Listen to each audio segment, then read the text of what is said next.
सर्दियों की एक ठंडी सुबह थी। बाहर धुंध छाई हुई थी और दरख्तों पर बर्फ के नन्हे नन्हे जरा चमक रहे थे। घर के अंदर चौल्हा जल रहा था और अम्मी चाय बना रही थीं। एक बच्चा खिड़की से बाहर देख रहा था। वो खुशी से बोला, अम्मी देखी बर्फ गिर रही है, मैं बाहर खेलने जा रहा हूँ। अम्मी ने कहा, बेटा स्वेटर और टोपी पहन लो, बाहर बहुत सर्दी है। बच्चे ने हंसते हुए कहा, अम्मी मैं थोड़ी देर ही तो खेलूंगा, कुछ नहीं होगा। वो बगैर स्वेटर के बाहर चला गया।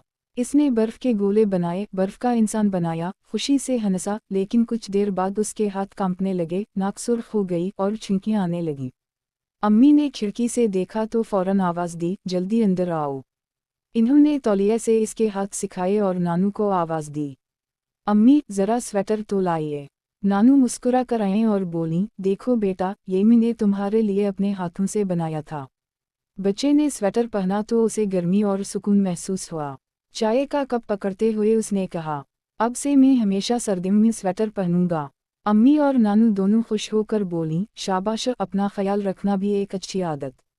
सबक, सर्दी में हमेशा गर्म कपड़े पहनें, क्योंकि अपना ख्याल रखना भी मोहब्बत की एक शक्ल है।